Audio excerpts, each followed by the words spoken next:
وسیلے کی برکتیں۔ الحمدللہ رب العالمین والصلاة والسلام علی خاتم النبیین، اما بعد فاعوذ باللہ من الشیطان الرجیم، بسم اللہ الرحمن الرحیم۔ امیر اہل سنت کا تقریباً 22 سال پہلے کا بیان۔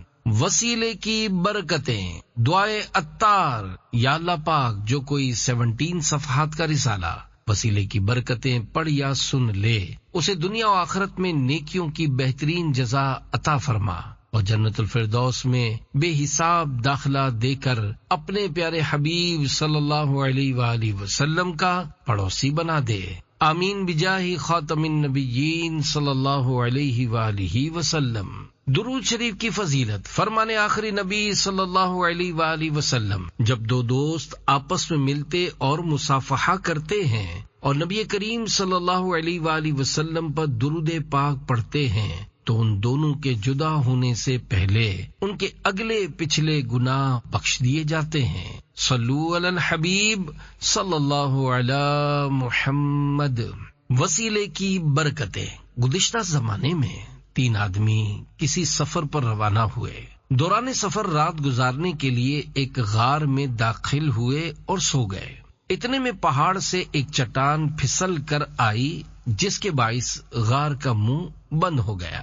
اب انہوں نے اس مصیبت سے نجات پانے کے لیے یہ طے کیا کہ ہم میں سے ہر ایک اپنے کسی نیک عمل کا وسیلہ پیش کر کے اللہ پاک کی بارگاہ میں دعا کرے۔ چنانچہ ان میں سے ایک نے بارگاہ خداوندی میں عرض کیا، اے اللہ، تو جانتا ہے میرے والدین بوڑھے ہو چکے تھے اور میں اس وقت تک اپنے بال بچوں کو دودھ نہیں پلاتا تھا جب تک اپنے والدین کو ان کے حصے کا دودھ نہ پلا لیتا تھا۔ اے پروردگار، تو جانتا ہے ایک بار میں اپنے جانور چراتے چراتے دور نکل گیا اور جب رات کو گھر پہنچا تو ماں باپ سو چکے تھے۔ میں ان کے حصے کا دودھ لے کر سرہانے کھڑا رہا یہاں تک کہ جب بہت دیر بعد ان کی آنکھ کھلی تو میں نے انہیں دودھ پیش کیا اور پھر اپنے بال بچوں کو پلایا اور خود بھی پیا۔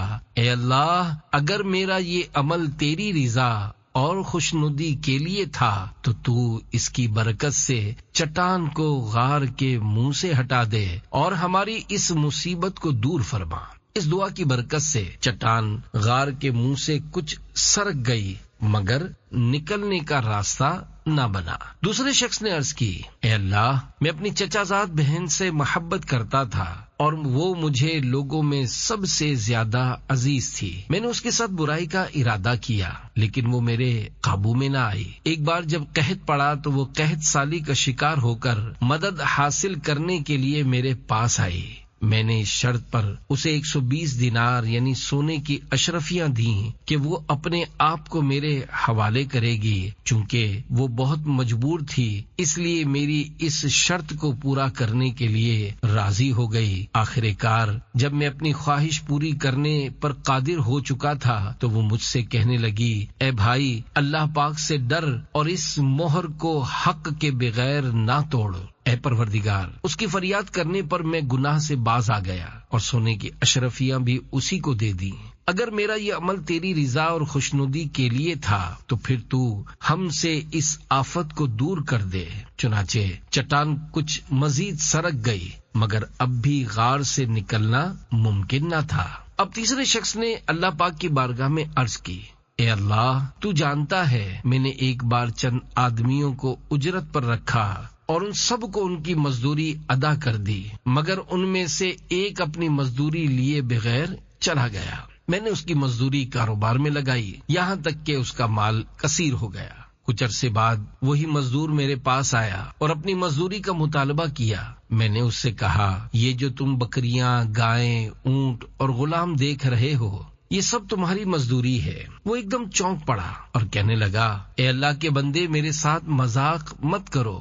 میں نے اس سے کہا، میں تمہارے ساتھ مذاق نہیں کر رہا، بات دراصل یہ ہے کہ تم مزدوری لیے بغیر چلے گئے تھے تو میں نے تمہاری مزدوری کاروبار میں لگائی جس سے اتنی برکت ہوئی کہ یہ بکریاں، اونٹ، گائے اور غلام وغیرہ جمع ہو گئے۔ اور یہ سب تمہاری مزدوری کی پیداوار ہیں۔ وہ مزدور بہت خوش ہوا اور سارا مال اپنے ساتھ لے گیا، اس نے اس میں سے کچھ بھی نہ چھوڑا۔ اے اللہ، اگر میرا یہ عمل محض تیری رضا کی خاطر تھا تو تو ہمیں اس مصیبت سے نجات عطا فرما۔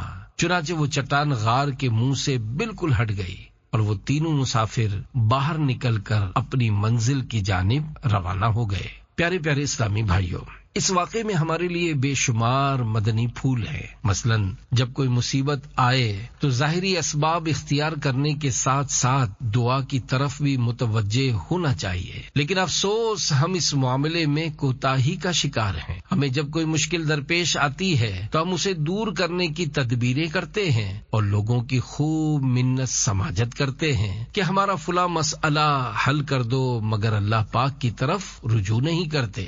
اگر ہم میں سے کسی کو نزلہ، کھانسی یا کوئی پریشانی لاحق ہو جائے تو وہ فوراً دوائیں استعمال کرنے لگ جاتا ہے اور پریشانی کو حل کرنے کی تدبیریں کرنے لگتا ہے، لیکن بارگاہ خداوندی میں یوں عرض گزار نہیں ہوتا کہ اے اللہ مجھے نزلہ ہو گیا ہے تو ٹھیک کر دے، اے اللہ مجھے کھانسی ہو گئی ہے تو کرم فرما دے، اے اللہ آج میرا کام میں دل نہیں لگ رہا تو دل لگا دے، اے پروردگار آج مجھے سستی محسوس ہو رہی ہے تو چستی عطا فرما دے، اے اللہ میرا بلڈ پریشر ہائی ہو گیا ہے تو اسے نارمل فرما دے، وغیرہ وغیرہ۔ ذرا سوچئے، اگر ہم دوا کے ساتھ ساتھ دعا سے بھی کام لیں تو اس میں کیا حرج ہے؟ لیکن ہم دعا کی طرف اس وقت متوجہ ہوتے ہیں جب ہمیں ڈاکٹر کہتا ہے کہ اب آپ کے مریض کو دعا کی ضرورت ہے، یعنی جب ڈاکٹر دعا کی طرف رہنمائی کرتا ہے تب ہمیں پتہ چلتا ہے کہ ہمارے مریض کو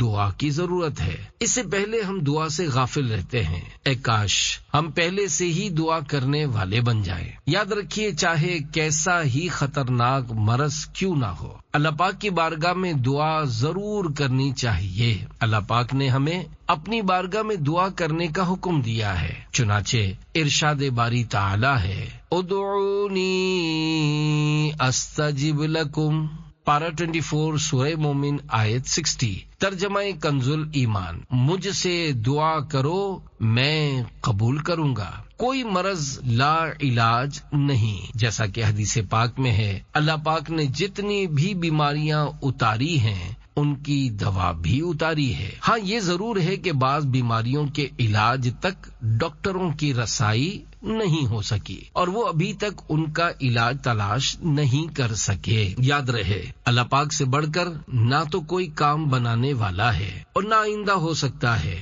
لہذا جب بھی کوئی چھوٹی یا بڑی مصیبت پیش آئے، اگرچہ اس مصیبت کا دور ہونا بظاہر ناممکن نظر آتا ہو، مگر ہمیں دعا ضرور کرنی چاہیے۔ بعض اوقات ایسی آفات جن سے نجات پانا ناممکن لگتا ہے، دعا کی برکت سے ان سے رہائی نصیب ہو جاتی ہے۔ جیسا کہ آپ نے بیان کے شروع میں ملاحظہ کیا کہ جب 3 آدمی دوران سفر رات گزارنے کے لیے غار میں داخل ہوئے تو پہاڑ سے ایک چٹان پھسل کر آئی جس کے باعث غار کا منہ بند ہو گیا اور ان مسافروں کا غار سے نکلنا تقریباً ناممکن ہو گیا، مگر ان نیک بندوں نے اللہ پاک کی بارگاہ میں اپنے نیک اعمال کا وسیلہ پیش کر کے دعا مانگی تو ان کا مشکل ترین مسئلہ حل ہو گیا۔ اے عاشقان رسول، پتہ چلا دعا مانگتے ہوئے نیک اعمال کا وسیلہ بھی پیش کیا جا سکتا ہے، لہذا ایسا نیک عمل جو اخلاص کے ساتھ کیا گیا ہو، اگرچہ بظاہر معمولی ہو، مثلا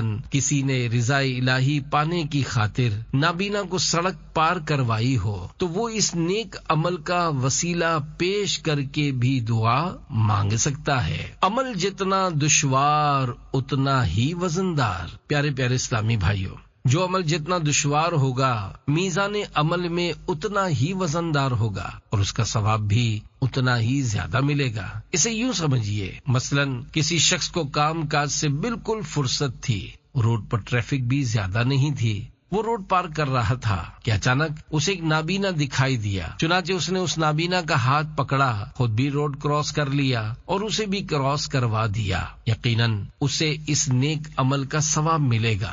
لیکن چونکہ یہ عمل اتنا دشوار نہیں تھا کیونکہ اس کے پاس وقت بھی تھا، روڈ پر خاص ٹریفک بھی نہیں تھا اور اسے خود بھی روڈ کراس کرنا تھا۔ اس کے برعکس کوئی شخص روڈ کے کنارے اپنی دکان پر بیٹھا ہوا تھا، اس کے پاس گاہکوں کا رش تھا، جو مال وہ بیچ رہا تھا اسی طرح کا مال دوسری دکانوں پر بھی بیچا جا رہا تھا، لہذا گاہکوں کو سنبھالنا بھی ضروری تھا، کیونکہ ذرا سی غفلت میں گاہک ایک دکان چھوڑ کر دوسری دکان پر چلے جاتے ہیں۔ لیکن اتنے میں اس دکاندار کی نظر روڈ کے کنارے کھڑے ایک نابینا شخص پر پڑی جو روڈ کراس کرنے کے انتظار میں کھڑا تھا۔ گاڑیاں بڑی تیزی سے اس کے پاس سے گزر رہی تھیں اور کوئی بھی اسے روڈ کراس کروانے والا نہ تھا۔ اس دکاندار نے نہ اپنے گاہکوں کو دیکھا اور نہ کاروبار کا خیال کیا، بس جلدی سے اپنی دکان چھوڑ کر اس نابینا کے پاس آیا، اسے سلام کیا، پھر اس کا ہاتھ پکڑ کر گاڑیوں کی رفتار آہستہ ہونے کا انتظار کیا، اور پھر جیسے ہی اسے موقع ملا اس نے اس نابینا کو روڈ کراس کروا دیا۔ پھر جب واپس اپنی دکان پر پہنچا تو گاہک جا چکے تھے، جس کے باعث اسے دلی صدمہ ہوا۔ یقیناً اس صورت میں پہلی والی صورت کے مقابلے میں زیادہ ثواب ملے گا، کیونکہ پہلی صورت میں روڈ کراس کروانے والے کو دشواری کا سامنا نہیں کرنا پڑا تھا، جبکہ دوسری صورت میں دکاندار کو دشواری اٹھانے کے ساتھ ساتھ گاہکوں کے چلے جانے کی وجہ سے مالی قربانی بھی دینی پڑی۔ دیکھیے، دونوں صورتوں میں بظاہر عمل ایک ہی ہے، لیکن دونوں کے انداز، دشواری اور کوشش میں فرق ہے۔ اسی طرح جب وضو کرنا دشوار ہو اس وقت وضو کیا جائے تو زیادہ ثواب ملے گا۔ مثلا کسی جگہ سخت سردی ہے، مسجد میں پانی گرم کرنے کے لیے گیزر کا اہتمام بھی نہیں ہے اور پانی بھی خوب ٹھنڈا ہے، ایسی صورت میں جس نے مسجد کی انتظامیہ کو برا بھلا کہے بغیر صبر کا دامن تھامتے اور تھر تھراتے ہوئے ٹھنڈے پانی سے وضو کیا، اسے اس شخص کے مقابلے میں زیادہ ثواب ملے گا جس نے گرم پانی سے وضو کیا، کیونکہ سخت سردی میں ٹھنڈے پانی سے وضو کرنا دشوار عمل ہے۔ یوں ہی جس کے لیے قرآن پاک پڑھنا دشوار ہے اسے اس شخص کے مقابلے میں زیادہ ثواب ملے گا جس کے لیے قرآن پاک پڑھنا آسان ہے۔ ماں باپ کا دل خوش کرنا۔ اے عاشقان رسول، آپ نے بیان کی ابتدا میں جو واقعہ پڑھا اس سے یہ بھی معلوم ہوا کہ ماں باپ کا دل خوش کرنا اللہ پاک کے نزدیک پسندیدہ عمل ہے۔ دیکھیے، غار میں داخل ہونے والے 3 افراد میں سے ایک ماں باپ کا کیسا چاہنے والا تھا کہ اپنے بال بچوں کو اس وقت تک دودھ نہیں پلاتا تھا جب تک کہ اپنے بوڑھے ماں باپ کو نہیں پلا دیتا۔ پھر جب ایک رات ماں باپ سو گئے تو ان کے سرہانے دودھ لیے کھڑا رہا، اپنے بچوں کو بھی نہیں پلایا۔ جب ماں باپ بیدار ہوئے تو پہلے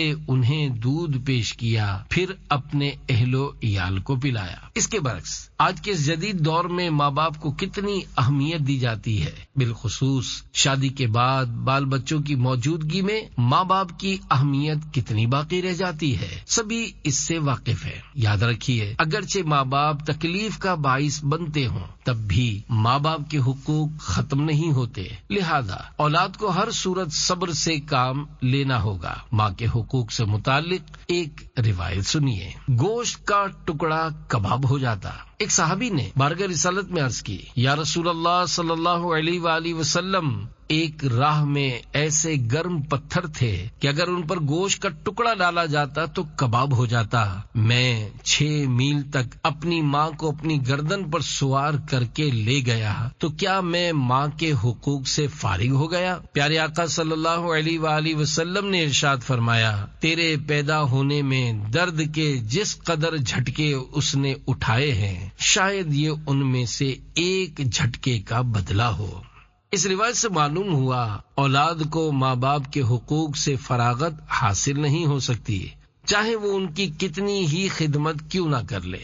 لہذا ماں باپ کے حقوق کا خیال رکھنا بہت ضروری ہے۔ افسوس، آج کل معاشرے میں ماں باپ کے ساتھ انتہائی ناروا سلوک اختیار کیا جاتا ہے، اور بعض لوگ ماں باپ کو بالکل بھی لفٹ نہیں کرواتے۔ بعض اوقات اولاد کو ماں باپ سے یہ شکایت ہوتی ہے کہ وہ ان کے ایسے معاملات میں دخل اندازی کرتے ہیں کہ جن میں انہیں مداخلت نہیں کرنی چاہیے۔ تو اس حوالے سے عرض ہے کہ چونکہ وہ ماں باپ ہیں، اس لیے ہر صورت ان کا ادب و احترام ضروری ہے۔ دیکھیے، ماں باپ نے ہماری بہت سی خطائیں برداشت کی ہوتی ہیں، مثلاً ہم بچپن میں انہیں ستاتے رہے لیکن پھر بھی وہ ہمیں کھلاتے پلاتے رہے۔ ہم رات کو دیر سے گھر آتے تو وہ بیچارے اپنی نیند قربان کر کے ہمارے انتظار میں جاگتے رہتے۔ ہمیں بخار ہو جاتا تو وہ ساری رات ہماری خدمت کرتے رہتے، لیکن ہماری شادی کروا کر نہ جانے وہ ایسی کون سی غلطی کر بیٹھے ہیں کہ شادی کے بعد ہم انہیں اہمیت دینا چھوڑ دیتے ہیں۔ یاد رہے، نہ تو بال بچوں کی وجہ سے ماں باپ پر ظلم کیا جائے اور نہ ہی ماں باپ کی وجہ سے اپنے بال بچوں پر ظلم کیا جائے۔ دونوں کے حقوق کا خیال رکھنا ضروری ہے۔ مقبول حج کا ثواب۔ پیارے پیارے اسلامی بھائیوں، ماں باپ کو ستانے کے بجائے ان کا ادب و احترام کیجیے، ان سے خوب ہمدردی سے پیش آئیے اور پیار و محبت سے ان کی زیارت کیجیے۔ ماں باپ کی طرف رحمت کی نظر سے دیکھنے کے بھی کیا کہنے ہیں۔ چنانچہ اللہ پاک کے آخری نبی مکی مدنی صلی اللہ علیہ وآلہ وسلم کا فرمان رحمت نشان ہے۔ جب اولاد اپنے ماں باپ کی طرف رحمت کی نظر کرے تو اللہ پاک اس کے لیے ہر نظر کے بدلے حج مبرور یعنی مقبول حج کا ثواب لکھتا ہے۔ صحابہ کرام رضی اللہ عنہم نے عرض کی، اگرچہ دن میں 100 مرتبہ نظر کرے، فرمایا نعم اللہ اکبر و اطیب، یعنی ہاں اللہ سب سے بڑا ہے اور اطیب یعنی سب سے زیادہ پاک ہے۔ کتنے خوش نصیب ہیں وہ لوگ جن کے ماں باپ حیات ہیں۔ ایسوں کو چاہیے کہ وہ اپنے ماں باپ کی خدمت کریں، ان سے نرمی سے پیش آئیں، بات چیت کرتے وقت آنکھیں نہ ملائیں، ان کو آتا دیکھ کر ادب میں کھڑے ہو جائیں، ان پر خار نہ کھائیں، وہ بات چیت کر رہے ہوں تو ان کی بات نہ کاٹیں، انہیں جھاڑنے اور جھڑکنے سے باز رہیں۔ یاد رکھیے، اگرچہ والدین بے نمازی ہوں تب بھی ان کی تعظیم کی جائے گی، کیونکہ نماز نہ پڑھنا ان کا اپنا عمل ہے، البتہ ان کے گناہوں سے ضرور نفرت کی جائے گی۔ اے عاشقان رسول، چونکہ ماں باپ اولاد سے عمر میں کافی بڑے ہوتے ہیں، اس لیے اگر اولاد انہیں ڈائریکٹ سمجھانے کی کوشش کرے گی تو شاید وہ سمجھ نہیں پائیں گے، لہذا اولاد کو چاہیے کہ ان کا ادب و احترام کرتی رہے، ان کی اصلاح کے لیے انہیں دعوت اسلامی کے دینی ماحول سے وابستہ کرے اور سنتوں بھرے بیانات سننے کی ترغیب دلائے۔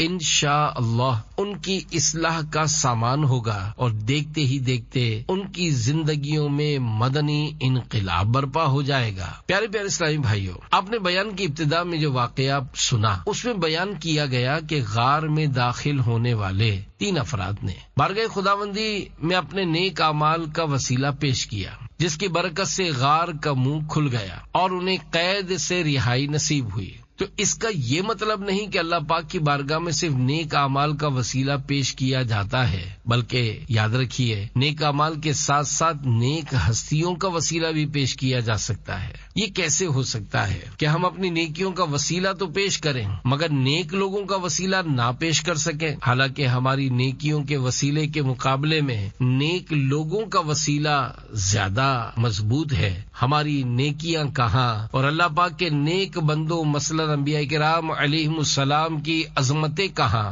اور پھر سید الانبیاء صلی اللہ علیہ وآلہ وسلم کی شان عظمت کے تو کیا کہنے، اللہ پاک کے بعد آپ صلی اللہ علیہ وآلہ وسلم کی شان و عظمت سب سے بڑھ کر ہے۔ فقراء مہاجرین کا وسیلہ، اللہ پاک کی بارگاہ میں نیک اعمال کے ساتھ ساتھ نیک اشخاص کا وسیلہ پیش کرنا ثابت ہے، جیسا کہ حضرت سیدنا امیہ بن خالد رضی اللہ عنہ سے روایت ہے کہ رسول اللہ صلی اللہ علیہ وآلہ وسلم فقراء مہاجرین کے وسیلے سے فتح طلب کیا کرتے تھے۔ دامن کا دھاگا، نیک ہستیوں کے ساتھ ساتھ اگر ان سے نسبت رکھنے والی چیزوں کا وسیلہ پیش کر کے بھی دعا مانگی جائے تو اللہ پاک قبول فرماتا ہے۔ چنانچہ اخبار الاخیار شریف میں ہے، سخت قحط سالی ہوئی، لوگوں کی بہت دعاؤں کے باوجود بارش نہ ہوئی۔ حضرت سیدنا نظام الدین ابو المؤید رحمت اللہ علیہ نے اپنی امی جان رحمت اللہ علیہ کے کپڑے کا ایک دھاگا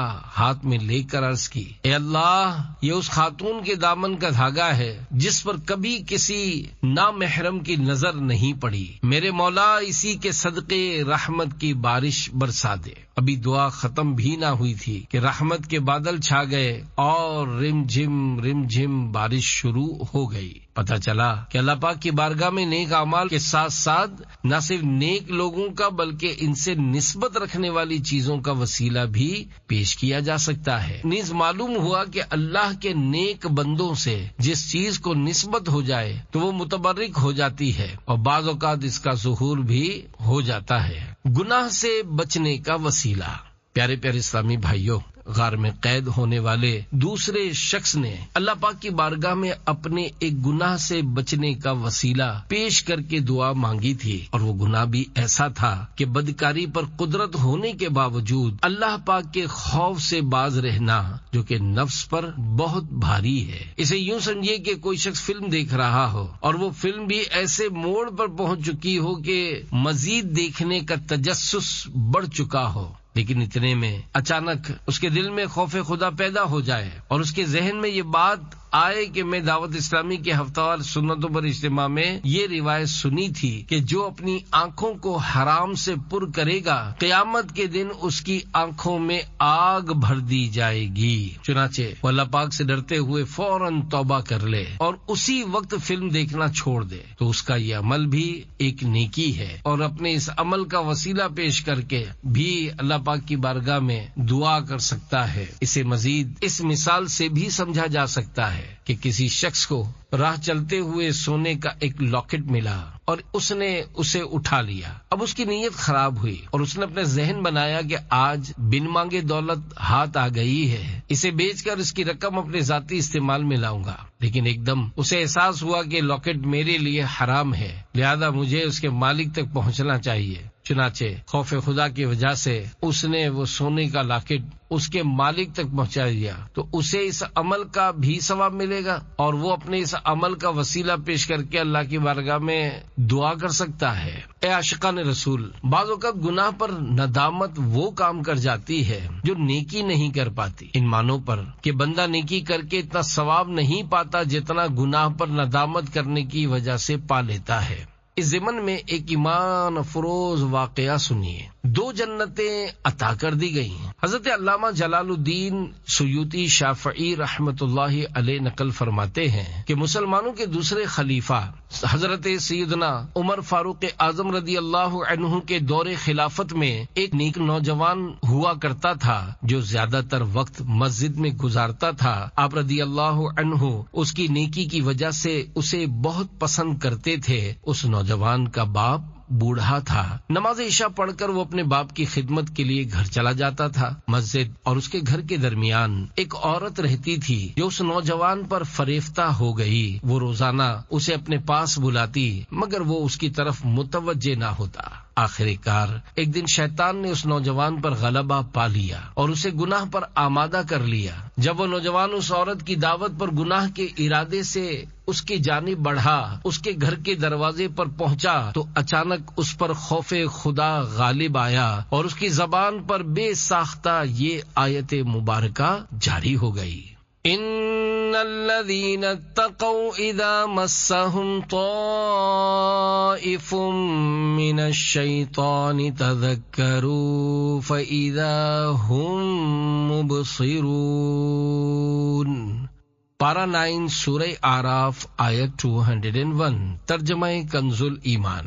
بے شک وہ جو ڈر والے ہیں جب انہیں کسی شیطانی خیال کی ٹھیس لگتی ہے ہوشیار ہو جاتے ہیں، اسی وقت ان کی آنکھیں کھل جاتی ہیں۔ وہ نوجوان غش کھا کر گر پڑا۔ اس عورت نے اپنی باندی کو بلایا اور دونوں نے مل کر نوجوان کو گھسیٹا اور اس کے باپ کے دروازے پر لے جا کر ڈال دیا ادھر باپ نے خیال کیا کہ اب تک بیٹا گھر کیوں نہ آیا۔ جب وہ تلاش کے لیے نکلا تو اس نے اپنے بیٹے کو بے ہوش پایا۔ اس نے کچھ لوگوں کی مدد سے بیٹے کو اٹھایا اور گھر لے آیا۔ جب بیٹے کو ہوش آیا تو باپ نے پوچھا، بیٹا کیا بات ہے؟ بیٹے نے سارا واقعہ کہہ سنایا۔ باپ نے بیٹے سے پوچھا، تمہیں کون سی آیت یاد آئی تھی؟ جب اس نے دوبارہ وہی آیت اپنے والد صاحب کو سنائی تو پھر اس پر خوف خدا کا غلبہ ہوا اور وہ بے ہوش ہو کر زمین پر گر پڑا۔ اسے یہ ندامت لاحق ہوئی کہ اس نے ایسے گندے کام کی طرف قدم کیوں اٹھایا۔ جب اسے ہلا کر دیکھا گیا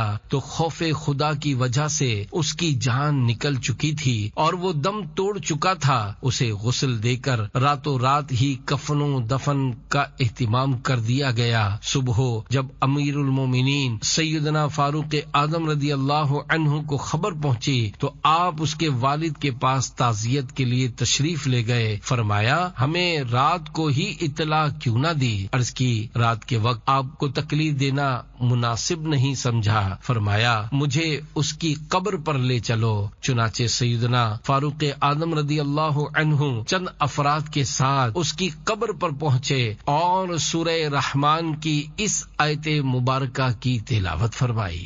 وَلِمَنْ خَافَ مَقَامَ رَبِّهِ جَنَّتَانِ، پارہ 27 سورہ رحمان آیت 46، ترجمہ کنز الایمان۔ اور جو اپنے رب کے حضور کھڑے ہونے سے ڈرے اس کے لیے 2 جنتیں ہیں۔ اس نوجوان نے قبر کے اندر سے کہا، اے عمر، بے شک میرے رب نے مجھے وہ 2 جنتیں عطا فرما دی ہیں۔ اے عاشقان رسول، دیکھا آپ نے اس نوجوان کو گناہوں سے بچنے پر کتنا بڑا انعام ملا کہ اللہ پاک نے اسے 2 جنتیں عطا فرمائیں۔ پیارے پیارے اسلامی بھائیوں، آپ نے بیان کی ابتدا میں جو واقعہ سنا اس میں غار میں پھنس جانے والے تیسرے شخص کا یہ نیک عمل بیان کیا گیا کہ اس نے اپنے مال سے مزدور کی اجرت الگ کر کے اسے کاروبار میں لگایا اور پھر مزدور کی طرف سے مزدوری طلب کیے جانے پر مزدوری کے ساتھ ساتھ اس سے حاصل ہونے والا سارا نفع مزدور کے سپرد کر دیا، حالانکہ ایسا کرنا اس پر شرعی طور پر واجب نہ تھا۔ دیکھیے، اس مزدور کی مزدوری سے حاصل ہونے والا نفع کم نہیں تھا، بلکہ اگر آج کے دور کے حساب سے اس کی مالیت کا اندازہ لگایا جائے تو شاید لاکھوں کروڑوں روپے بن جائیں، مگر اس نے سارا مال مزدور کو دے کر اسے حیرت میں ڈال دیا۔ موجودہ زمانے میں دیانت داری کی ایسی مثال ملنا بہت مشکل ہے۔ آج اگر کوئی مزدور اپنی اجرت لیے بغیر چلا جائے تو ہمارا نفس ہمیں یہی مشورہ دے گا کہ دیکھو، وہ اپنی مزدوری اپنی مرضی سے چھوڑ کر گیا ہے، اس میں تمہارا کیا قصور ہے؟ پھر ہم زیادہ سے زیادہ اس پر یہ احسان کریں گے کہ جتنی اس کی مزدوری بنتی ہوگی طلب کرنے پر اتنی اسے دے دیں گے۔ اگرچہ یہ بھی کافی ہے، لیکن غار میں قید اس شخص کی سخاوت اور جذبہ ایثار کے کیا کہنے۔ پہلے اس نے مزدور کی رقم کو کاروبار میں لگا کر اسے بڑھایا اور پھر سارے مال کو اس کے حوالے کر دیا۔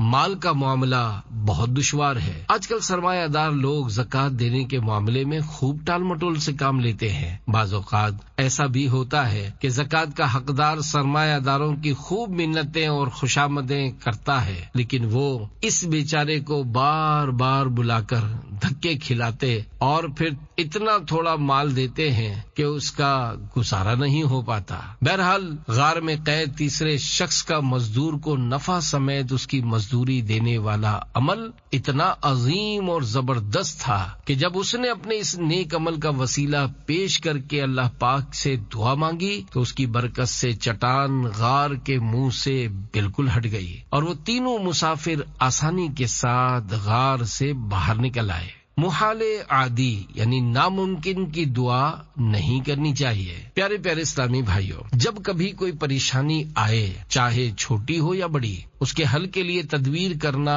ممکن ہو یا ناممکن، اللہ پاک کی بارگاہ میں اس کے حل ہونے کی دعا ضرور کرنی چاہیے۔ ہاں، جو چیزیں محال عادی ہیں ان کی دعا نہیں کر سکتے، مثلا دست غیب کی دعا نہیں کر سکتے کیونکہ یہ محال عادی ہے، اور محال عادی کی دعا کرنا ناجائز و حرام ہے۔ دست غیب یعنی بغیر کسی ظاہری ذریعے کے حاصل ہونے والی رقم کے لیے دعا کرنا، جیسا کہ اے اللہ جب میں مصلی کے نیچے ہاتھ ڈالوں تو نوٹوں سے میری مٹھی بھر جائے وغیرہ۔ البتہ یوں دعا کی جا سکتی ہے کہ اے اللہ میری روزی میں برکت دے، یا مجھے اپنی روزی کے ذرائع عطا فرما۔ یاد رکھیے جو چیزیں محال عادی نہیں ان کی دعا مانگ سکتے ہیں، مثلا اے اللہ میری تنگدستی دور ہو جائے، مجھے اچھی اور آسان نوکری مل جائے، میری تنخواہ اچھی ہو جائے، میرا کاروبار ہو جائے، مجھے اپنا ذاتی مکان مل جائے، میرے امراض دور ہو جائیں، میرے بچے کا مرض دور ہو جائے وغیرہ وغیرہ۔ بدقسمتی سے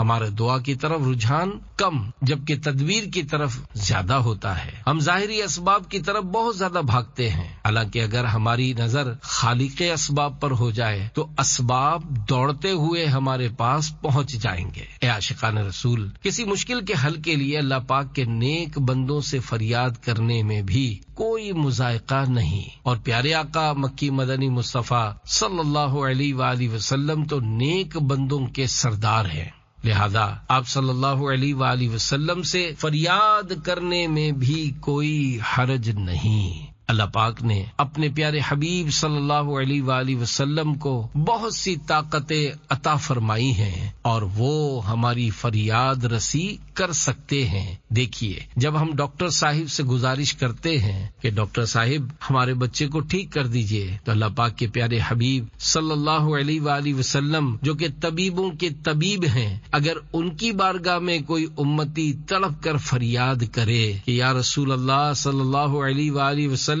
آپ میرے بچے پر نظر کرم فرما کر اسے ٹھیک کر دیجئے، تو اس میں کیا حرج ہے؟ اسی طرح جب ہماری کوئی چیز چوری ہوتی ہے تو ہم بذریعہ سائنسی کنیکشن یعنی فون کر کے مددگار پولیس سے رابطہ کرتے ہیں، تو اگر ہم بذریعہ روحانی کنیکشن بے کسوں کے مددگار محبوب پروردگار صلی اللہ علیہ وآلہ وسلم سے فریاد کریں تو اس میں کیا حرج ہے؟